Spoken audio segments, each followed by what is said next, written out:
안녕하세요. 잘 지내셨는지요? 오늘 읽는 책 시작하겠습니다. 이 이탈로 칼비노라는 이탈리아의 유명한 작가가 있죠. 우리 오늘 읽는 책 시간에도 소개해 드린 적이 있습니다. 나무 위의 남작, 반쪽짜리 자작. 기억나시는지 모르겠네요. 그리고 보이지 않는 도시들. 또 언젠가는 왜 고전을 읽는가 이 책도 짧게 여러분께 소개해 드린 적이 있습니다. 이 책에서 이탈로 칼비누는 이렇게 말합니다. 고전이란 다시 읽을 때마다 처음 읽는 것처럼 무언가를 발견한다는 느낌을 갖게 해주는 책이다. 그리고 또 이렇게 덧붙이네요. 고전이란 우리가 처음 읽을 때조차 이전에 읽은 것 같은 다시 읽는 느낌을 주는 책이다. 고전에 대한 정의는 정말 많습니다만은 이탈로 칼비노가 말하는 고전이란 다시 읽을 때마다 처음 읽는 것처럼 무언가를 발견한다는 느낌을 주는 책. 이 정의가 잘 와닿습니다. 늘 읽을 때마다 새로운 느낌으로 와닿고요. 그리고 고전은 처음 읽어도 언젠가는 읽은 듯한 그런 느낌을 주기도 합니다. 오늘은 헤르만 헤세의 소설 데미안 골랐습니다. 왜 데미안이냐라고 물으면은 드릴 말씀이 없습니다. 어쩌다가 제 손에 잡혔습니다. 무연히 몇 페이지를 넘기는데 정말 다른 문장으로 와닿는 거예요. 분명히 오래전에 읽었는데 고등학교 다닐 때였을까요? 아니면 대학 때였을까요? 언젠가 읽었을 텐데 처음 읽은 느낌이면서 동시에 익숙한 묘한 그 상념들이 오갔습니다. 그림 보이십니까? 이 그림은 피에트르 브리헐 또는 브리겔, 네덜란드 작가여서 발음하기가 쉽지 않습니다. 17세기 중후반에서 18세기 초반까지 활약했던 네덜란드의 화가가 그린 반역청사의 추락의 일부입니다. BTS의 음악 피땀 눈물의 모티프가 됐다고 하죠. 그리고 이 피땀 눈물의 어떤 개념을 제공한 작품이 바로 이 데미안입니다. 많은 사람들은 다 압니다만은 이런저런 이유로 우연히 데미안을 다시 읽게 됐습니다. 읽었더니 정말 다른 작품이더군요. 어떤 지점에 초점을 맞출지는 독자들의 몫이겠습니다만은, 그리고 데미안이 진짜 고전의 반열에 오를 만한 작품이냐를 둘러싸고 논란이 있을 수 있겠습니다만은, 이 데미안이 세계 많은 사람들에게, 특히 청춘들에게 읽혀왔다는 것은 숨김없는 사실이죠. 감출 수 없는 사실입니다.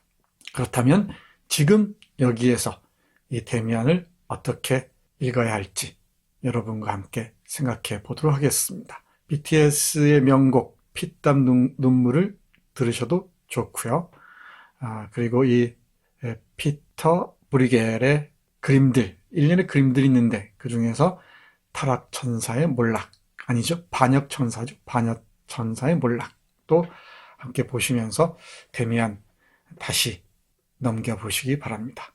정말 다른 표정으로 이 작품이 우리에게 다가오지 않을까 싶습니다. 휘청거리는 청춘의 초상화 데미안. 네, 휘청거리는 청춘의 초상화라는 말은 제가 붙였습니다. 제가 우리 이 젊은 학생들하고 얘기하다 보면은 데미안을 읽었다고들 해요. 그리고 이 아브락삭스, 이 책에서는 압락사스라고 표기를 했는데요. 아브락사스 얘기도 하고요. 그리고 새는 알에서 깨어나러 나려 애쓴다는 문장도 잘 압니다. 그런데 조금 더 한 걸음 더 들어가면은 당황하는 경우가 많습니다. 왜 그런지 오늘 조금 자세하게 말씀드려 보기로 하겠습니다. 이 헤르만 헤세는 1877년에 태어나서 1862년에 세상을 떠났습니다. 1962년이죠.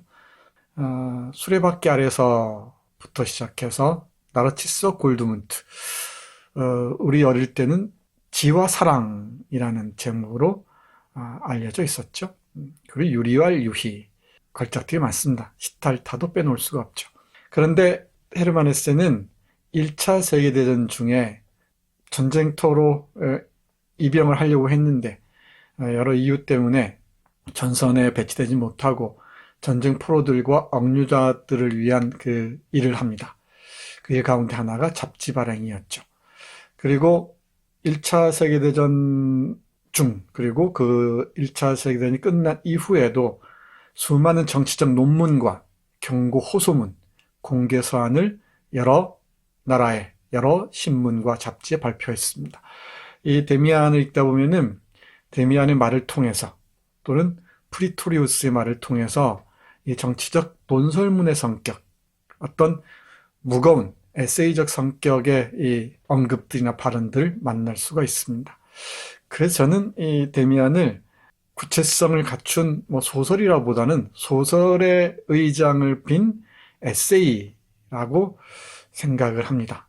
읽는 사람마다 판단은 달라지긴 하겠지만 말이죠. 1차 세계대전 중 그리고 그 후에 발표한 정치적 논문이나 경고 호소문, 공개 서한의 뭐랄까요? 흔적이랄까요? 그 느낌들을 데미안 곳곳에서 찾을 수가 있습니다. 그리고 1919년에 데미안 한 젊음의 이야기를 에밀 싱클레어라는 가명으로 출간합니다. 1919년에 가능했으니까 아마 1차 세계대전 중에 집필한 것으로 보이죠. 그 얼음에. 이 원본 표지인데요. 데미안이고요. 그리고 이 디 게슈히테 아이너 유겐트 이렇게 적혀 있습니다. 한 젊음의 이야기. 그리고 폰 에밀 싱클레어 이렇게 되어 있죠. 에밀 싱클레어가 쓴 데미안이란 뜻인데 헤르만 헤세의 본명으로 발표한 게 아니고 에밀 싱클레어, 그러니까 데미안의 주인공이죠. 주인공의 이름으로 발표를 했습니다. 가명이죠. 이 데미안은 많은 사람들이 얘기하듯이 고통스럽고 싱클레어의 고통스럽고 아름다운 성장 과정을 그린 청춘 소설입니다.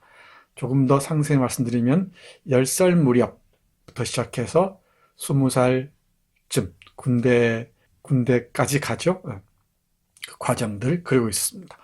라틴 학교에서 김나지움, 그리고 H대학, 그리고 징집에 이르는 시기에 싱클레어가 만나고 경험하는 사람들과 세계를 그리고 있습니다.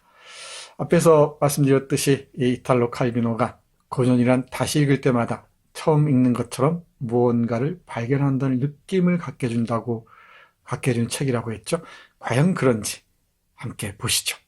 데미안의 인물과 목차입니다. 제가 이 인물과 목차를 각별하게 앞세운 것은 인물을 따라가다 보면은 그 주인공의 성장 과정이랄까요? 내면의 폭과 깊이를 가늠할 수 있기 때문입니다. 싱클레어라는 인물이 놓여 있습니다. 주인공이죠. 프란츠 크로머의 부정적인 유혹자죠. 막스 데미안도 유혹자입니다. 둘 다 유혹자면 틀림이 없죠. 본문에도 그렇게 기술되어 있습니다. 그리고 베아트리체라는 묘령의 여인이 있습니다. 베아트리체는 단테 신곡에 등장하는 사랑의 대상, 아름다움의 표상 같은 인물이죠. 베아트리체라고 이름을 붙여주는 여성이 있습니다. 알폰소 백이라는 또 다른 유혹자죠. 성과 관련된 유혹자입니다. 그리고 프리토리우스라는 오르간 연주자이면서 신부의 길을 포기한 이 조로아스터교로 기운 사람처럼 보이기도 하죠. 어떤 종교적인 유혹자이기도 합니다. 크나우어라는 사람이 있고요. 그리고 에바 부인, 데미안의 어머니죠. 어떤 사랑으로 이끄는 여성입니다. 여성이 돼 다양한 얼굴을 갖추고 있습니다. 정말 데미안은 여러 관점에서 읽을 수가 있는데요. 예를 들면 여성주의 관점에서 읽어도 젠더적 관점에서 읽어도 전혀 다르게 읽힐 것 같습니다. 이런 얘기들은 읽고 서로 토론을 한번 해보시죠. 데미안의 얼굴을 보면은 여성의 얼굴과 남성의 얼굴이 포개져 있죠. 겹칩니다. 그리고 악마와 천사의 모습이 겹쳐 있기도 하죠. 다들 그렇습니다. 이 프란츠 크로머부터 시작해서 에바 부인까지가 싱클레어라는 개인의 내면을 구성하는 분신들이죠. 인물들 하나하나 따라가다 보면은 싱클레어의 내면 풍경을 스케치할 수 있지 않을까 생각합니다. 목차를 잘 볼 필요가 있죠. 목차를 영어로 컨텐츠라 하잖아요. 내용이거든요. 이 목차를 잘 들여다보면은 책 전체의 골격을 파악할 수 있는 경우가 많습니다. 제가 책 읽는 방법 얘기할 때마다 설명드리는데 목차를 꼼꼼히 보시고요. 그 다음에 손인사를 한번 쭉 하는 겁니다. 첫 페이지부터 끝 페이지까지 읽지 않고 그냥 촉감만 익히는 거죠. 그러고 난 다음에 눈인사라고 했었죠. 한 페이지에 한 줄씩만 읽습니다. 그러면은 정말 놀랍게도 책 한 권의 윤곽이 거의 들어옵니다. 목차를 보고 손인사를 하고 눈인사를 한 다음에 그러고 난 다음에 이 책을 꼼꼼하게 읽을 것인지 아니면 부분 읽을 것인지 아니면 그냥 이 인테리어용으로 꽂아 놓을 것인지 아니면 옆집에 사는 사람에게 선물로 줄 것인지 판단할 수 있을 겁니다. 목차를 보시면 전체 윤곽이 보인다고 말씀드렸죠. 두 세계, 엄마와 아빠가 있는 환한 세계죠. 그리고 또 어둠의 세계가 있습니다. 이 하녀가 매개하는 어둠의 세계 있죠. 프란츠 크로머가 있는 세계죠. 카인, 이 데미안에서 중요한 그 상징이죠. 메타포입니다. 카인의 표적. 카인을 둘러싼 논쟁적인 토론들이 벌어지죠. 예수 옆에 매달린 도둑. 이것도 대단히 흥미로운 얘기들이 펼쳐집니다. 베아트리체, 그리고 중간쯤에 새는 아래서 나오려 투쟁한다라는 데미안을 대표하는 이 문장이 등장하는 챕터입니다. 그리고 야곱의 싸움, 야곱과 천사의 싸움을 모티프로 해서 쓰여진 챕터입니다. 에바 부인, 그리고 8장이 종말의 시작입니다. 야곱의 싸움 이후 에바 부인 종말의 시작을 치면서 데미안은 개인적 차원을 훌쩍 뛰어넘어서 유럽의 영혼 그리고 세계사의 운명까지 문제로 제기합니다. 만만치 않은 작품이라는 것을 알 수가 있습니다. 싱클레어라는 개인의 성장의 기록으로 읽을 수도 있지만은 개인의 차원을 훌쩍 뛰어넘어서 유럽 정신에 대한 비판, 그리고 세계 폭력성에 대한 비판, 그리고 그 1차 세계대전과 함께 몰락하는 유럽과 새롭게 등장하는 세력에 대한 이 암시 등등을 읽어낼 수가 있습니다. 자, 그러면은 몇 문장 함께 보시죠. 워낙 유명합니다. 새는 아래서 나오려고 투쟁한다. 캄프, 투쟁하다는 말을 직역한다고 번역자인 전영효 선생은 얘기를 합니다. 애쓴다라는 라고 번역하는 번역본들도 있는데 뉘앙스가 훨씬 뭐랄까요? 부드럽죠. 투쟁한다는 말보다는 투쟁을 통하지 않고서는, 나를 내던지지 않고서는 새는 아래서 깨어나올 수 없다는 그 느낌을 강조하기 위해서 투쟁한다는 말을 쓴 것 같습니다.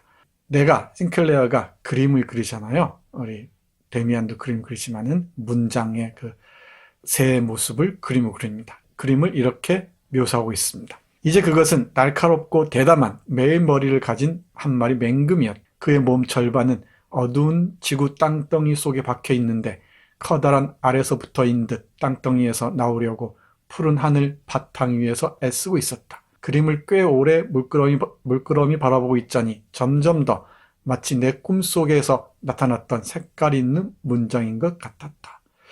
이 소설에서 꿈의 역할도 대단히 중요하죠. 싱클레어의 꿈이나 데미안의 꿈이나 이 알에서 깨어나오는 새의 이미지 대단히 강렬하죠. 다시 말씀드리지만 이 개인의 차원을 넘어서서 유럽의 차원, 세계사의 전망까지를 아우르고 있는 메타포로 봤으면 좋겠습니다. 이 새의 이미지를 이렇게 표현하죠. 새는 알에서 나오려고 투쟁한다. 알은 세계이다. 태어나려는 자는 하나의 세계를 깨뜨려야 한다. 새는 신에게로 날아간다. 신의 이름은 아브락사스, 아브락사스라고도 합니다. 이 그림에 대해서 데미안이 쓴 말입니다. 그럼 여기 중요한 것은 아브락사스가 뭐냐라는 것입니다. 신이죠, 신. 이 신인데 김나지움 다닐 때 싱클레어가 좋아했던 역사 선생이 있죠. 폴 렌입니다. 이 역사 선생이 헤로도토스를 읽다가 아브락사스 얘기를 합니다.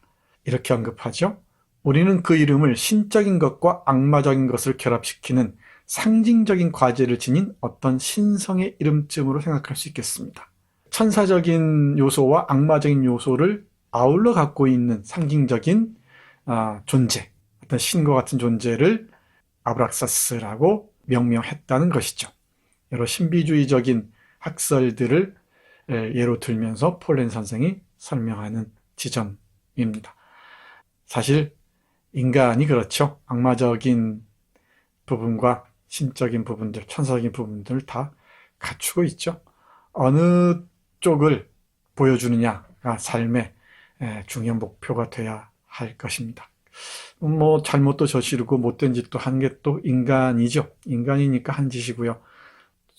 선한 일, 좋은 일, 아름다운 일도 인간이니까 할 수 있겠죠. 이 신과 악마의 투쟁, 아마 종교사적 과제이기도 할 겁니다. 그리고 그 신적인 요소와 악마적인 요소가 뒤섞인 인간의 운명이랄까, 길. 그 운명과 길을 어떻게 찾아나갈지. 이게 많은 그 예술가들, 소설가들, 시인들의 고민이지 않았을까 생각합니다. 사랑도 마찬가지죠.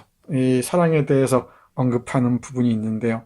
사랑도 어떤 신비하고 신성한 요소를 갖추고 있는가 하면은 대단히 그 불길하고 공포스럽고 두려운 요소까지 지니고 있죠. 이 사랑과 관련해서 이렇게 말합니다. 사랑은 이제 더 이상 처음에 겁을 먹고 느꼈던 것처럼 동물적인 어두운 충동이 아니었다. 그리고 그것은 이제 또한 더 이상 내가 베아트리체의 영상에다 바친 것 같은 경건하게 정신화된 숭배 감정도 아니었다. 사랑은 그 둘 다였다. 둘 다이면서 또 훨씬 그 이상이었다. 사랑은 천사상이며 사탄이고 남자와 여자가 하나였고 인간과 동물, 지고의 선이자 극단적 악이었다. 이 양극단을 살아가는 것이 나에게는 운명으로 정해져 있는 것처럼 보였다. 이것을 맛보는 것이 나의 운명으로 보였다. 나는 운명을 동경했고 운명을 두려워했지만 운명은 늘 거기 있었다. 늘 내 위에 있었다. 인간의 능력이랄까 힘으로는 어찌할 수 없는 운명들 많이 있죠. 자연재난이든 아니면 전쟁이든 아니면 사랑이든 운명은 두 얼굴을 하는 경우가 많은 것 같습니다. 대단히 논쟁적인 부분들입니다. 진지하게 읽고 고민해야 할 부분이 아닌가 저는 그렇게 생각합니다. 예전에는 안 보였던 구절인데 이번에는 새롭게 보이네요. 지금 여기에서 제가 생각하는 것과 데미안의 문장들이 스파크를 일으키는 게 아닌가 생각합니다. 또 이 피스토리우스는 이렇게 말합니다. 이바 싱클레어, 우리의 신은 아브락사스야. 그런데 그는 신이면서 또 사탄이지. 그 안에 환한 세계와 어두운 세계를 가지고 있어. 환한 세계와 어두운 세계를 동시에 갖추고 있다는 것이죠. 이게 성장의 과정이죠. 성장의 과정은 순수한 어떤 그 고갱이를 찾아가는 게 아니고 이 선과 악이 뒤섞인 세계로 진입한다는 걸 의미하는 것일 겁니다. 네. 새는 아래서 나오려고 투쟁한다 해서 투쟁한다와 아브락사스의 그 상징성에 주목하시면 좋을 듯 싶습니다. 이 부분이 중요하다고 저는 생각하는데요. 패거리 짓기 또는 몰락의 예감인데 데미안의 입을 빌어서 헤르만 헤세는 유럽의 이 영혼을 신랄하게 비판합니다. 그리고 전쟁으로 이 치닫는 유럽의 세계를 통렬하게 비판하죠. 바로 문장을 보시죠. 데미안의 얘기입니다. 이제 대학생이 돼서 데미안을 만났죠. 그는 유럽의 정신과 이 시대의 징표에 대해 이야기했다. 어디서나 연합과 패거리 짓기가 기세를 떨치고 있다고. 그러나 그 어디서도 자유와 사랑은 없다고 그가 말했다. 대학생 서클과 노래 동호회 모임에서 국가에 이르기까지의 이 모든 공동체는 두려움에서, 무서움에서, 방황에서 비롯된 것인데 그런 공동체는 내부가 상해 있고 낡고 와해가 임박해 있다는 것이었다. 와회가 아니고 와해입니다. 이런 오타는 귀엽게 봐주시기 바랍니다. 유럽 정신에 대한 비판은 한 항목으로 다시 설정해서 특강을 할 수 있을 정도로 상당히 수준이 높습니다. 이 오스발트 슈팽글러의 걸작 서구의 몰락이라는 책이 있죠. 명저가 있습니다. 우리 한국엔 세 권짜리로 번역이 되어 있는데 1차 세계대전을 전후한 시기, 1차 세계대전 전인가요? 1914년 무렵에 쓰여졌습니다. 좋았던 세기, 벨 에포크가 끝나고 전쟁으로 치달을 것이며 유럽 세계가 몰락할 것이라는 그 예감들이 팽배했던 것 같습니다. 그 중에 하나가 이 패거리짓기, 이건 불안이라는 것이죠. 공포라는 것입니다. 공동체가 안에서부터 부패가고 있다는 것을 헤르만 헤세도 직감했던 것 같습니다. 전쟁을 거치면서는 더했겠죠. 자, 그 다음에 이와 관련해서 데미안이 하는 말 조금 더 들어보시죠. 이 연대와 이 개인, 대단히 중요한 이 언급이라고 저는 생각합니다. 데미안이 말했다. 연대란 멋진 일이지. 그러나 지금 도처에 만발해 있는 것은 전혀 연대가 아니야. 진정한 연대는 개개인들이 서로를 알므로써 새롭게 생성될 것이고 한동안 세계를 바꾸어 놓을 거야. 지금 연대라는 저기 저러고 있는 것은 다만 패거리짓기일 뿐이야. 사람들이 서로에게로 도피하고 있어. 그런데 그들은 왜 불안한 걸까? 자기 자신과 하나가 되지 못하기 때문에 불안한 거야. 자기 자신과 하나가 되지 못하기 때문에 불안한 거야. 그들은 한 번도 자신을 안 적이 없기 때문에 불안한 거야. 저렇게 겁을 먹고 서로 뭉친 사람들은 두려움과 악의로 가득 찼어. 아무도 남들을 신뢰하지 않아. 그들은 이제는 더 이상 이상이 못 되는 이상들에 매달려 있어. 그러면서 새로운 이상을 내세우는 사람들에게 돌을 던지지. 싸움이 있으리라는 것을 나는 감지해. 싸움들이 다시 벌어질 거야. 이 개인에 대한 깊이 있는 이해, 자기 자신의 발견이 전제되지 않는 연대니 뭐니 하는 건 다 패거리짓기라는 것입니다. 이해관계에 따라 움직이는 패거리짓기. 이건 사회의 새로운 신생, 새로운 이 전개를 방해하는 요인이라는 것이죠. 이 자들은, 패거리를 짓는 자들은 새로운 이상을 품은 자들을 끊임없이 끌어내리려고 합니다. 그럼 돌을 던집니다. 이 싸움이 벌어지겠죠. 이 데미안의 이 말은 상당히 길게 이어집니다. 앞에서 말씀드렸듯이 헤르만 헤세는 전쟁 중에 또는 전쟁 후에 정치 컬럼들, 에세이들을 많이 썼다 그랬죠. 그 정치 컬럼들은 에세이들을 데미안의 입을 빌려서 얘기하는 게 아닌가 싶을 정도로 에세이적 성격이 강합니다. 이런 데미안의 진술들을 놓고 개인과 연대의 문제, 이 연대에 기초한 새로운 세계의 상상, 그리고 이상의 구성 등등에 대해서 얘기할 수 있지 않을까 생각합니다. 연대라고 했지만은 연대는 무조건적인 합치기 이런 게 아닙니다. 아주 깊이 있는 자기 이해에 바탕한 전술적인 연대죠. 저는 느슨한 연대라는 말을 쓰는데 강구한 연대는 위험합니다. 이 느슨하게 끊임없이 새로운 방향성을 찾아가면서 흐르듯이 연대해 나가는 게 자신의 이 삶과의 관계에서도 바람직하다고 저는 생각하는 쪽입니다. 패거리짓기 또는 몰락의 예감, 이 부분들 데미안 펼쳐보면서 주목해 보시기 바랍니다. 표적을 가진 자들의 눈에 비친 유럽, 이 표적이란 카인의 표적을 얘기합니다. 광인이라고 얘기할 수도 있겠죠. 이른바 정상인들이 보기에는, 평범한 사람들이 보기에는 미친놈들로 보일 겁니다. 톨스토이를 예로 들기도 하고요. 채식주의자를 예로 들기도 하죠. 전혀 다른 방식으로 세계를 보는 사람들. 싱클레어를 비롯해서 데미안이나 에바 부인이나 이런 사람들이죠. 프리토리우스, 싱클레어하고 이 갈등을 빚기도 합니다만은 프리토리우스 같은 사람들이 표적을 가진 자라고 얘기할 수 있겠습니다. 이들의 눈에는 유럽이 어떻게 비쳤을까요? 보시죠. 표적을 가진 우리들은 세상의 눈에는 이상한 사람들, 위험한 광인들로 비칠지도 몰랐다. 그것도 틀린 말은 아니지만 우리는 깨어난 사람들 혹은 깨어나고 있는 사람들이었다. 그리고 우리의 노력은 점점 더 완벽한 깨어있음을 지향했다. 이 미치광이들, 광인들, 정말 재밌습니다. 이 광자의 탄생이란 책이나 빼어난 속물들 같은 책들을 읽으시면은 이 광인들의 세계, 광인들의 사상을 읽을 수가 있습니다. 그 다음에 소개해 드릴게요. 광자의 탄생이라는 멋진 책이 있습니다. 그리고 빼어난 속물들, 이 중림칠연을 해강을 중심으로 해서 다룬 책인데요. 그 책도 아주 재밌습니다. 미친 사람들이 진실을 간파하는 경우가 많죠. 물론 광기도 여러 부류가 있습니다만은, 자, 그 다음 보십시오. 우리가 모은 모든 것에는, 이 우리는 표절 가진 사람들, 세상 눈에는 이상한 사람들이죠. 또 광인들로 보이는 사람들입니다.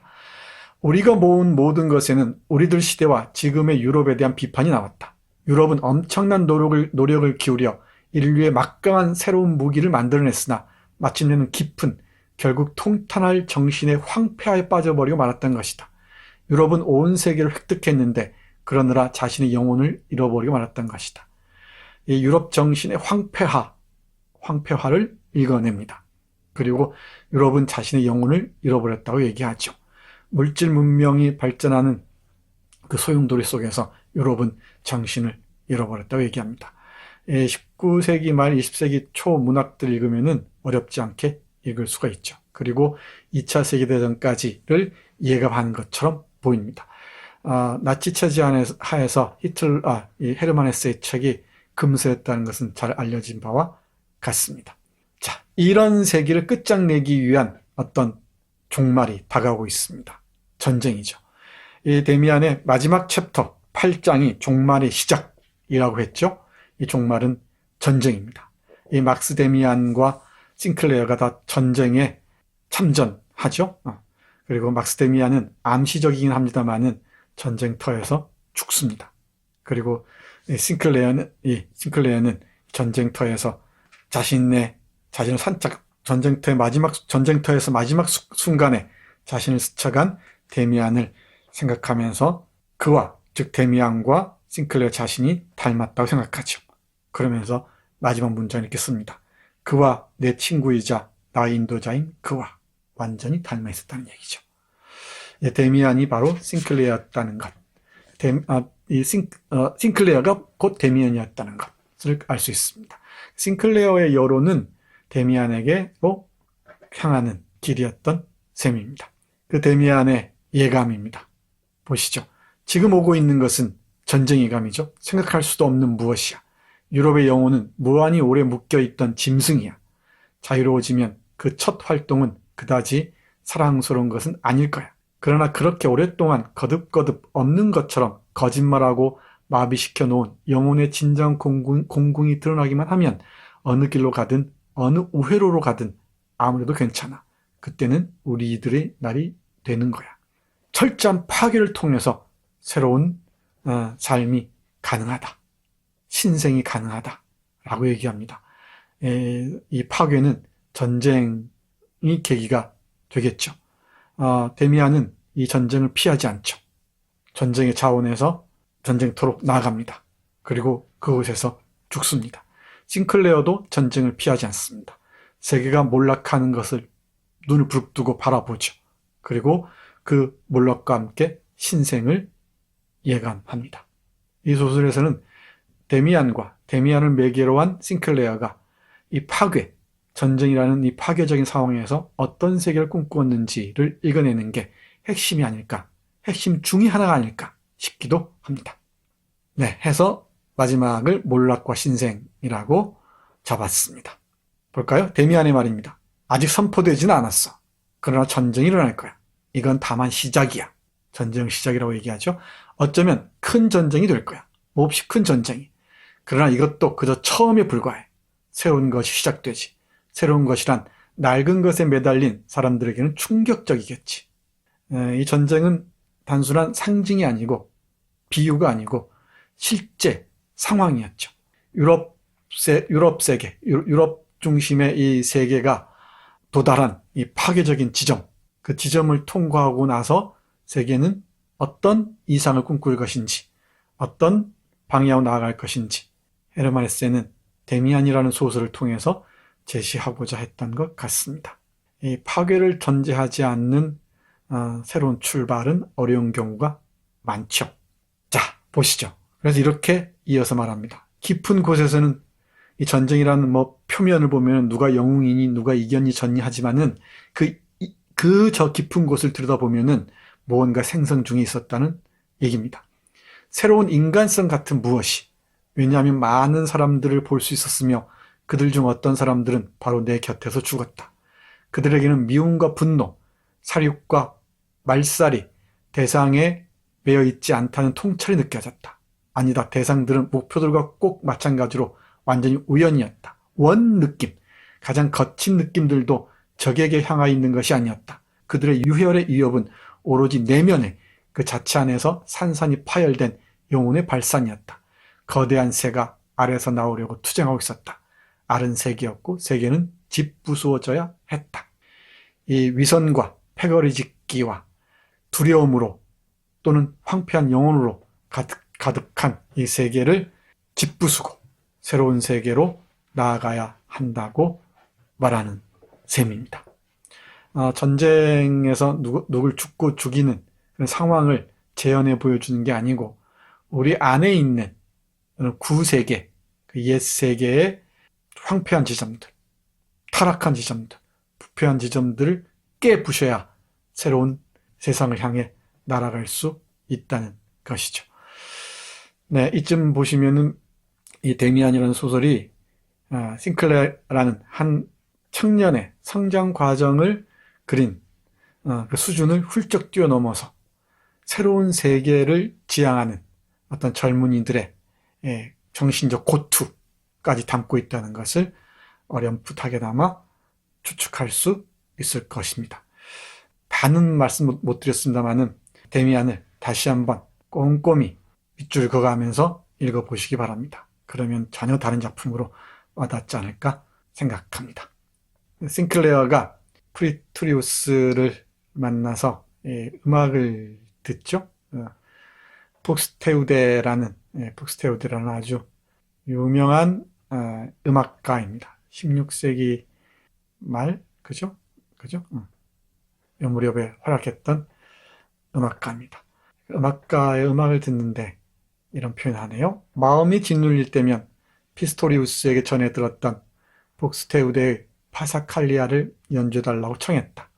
그럴 때면 어두운 저녁 교회 안에서 나는 그 자체에 몰두하고 그 자체에 귀 기울이는 이 기이하고 내밀한 음악에 몰입하여 앉아 있었다. 그 음악은 번번이 기분 좋았고 나로 하여금 더욱더 영혼의 목소리들을 인정할 준비가 되도록 도와주었다. 이 유튜브에서 들을 수 있습니다.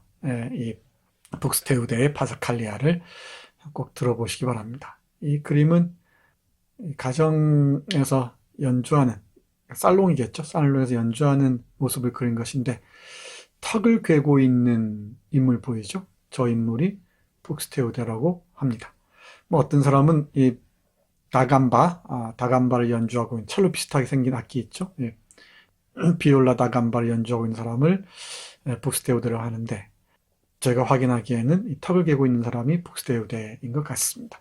데카에서 나온 그 앨범을 보니까 그렇습니다.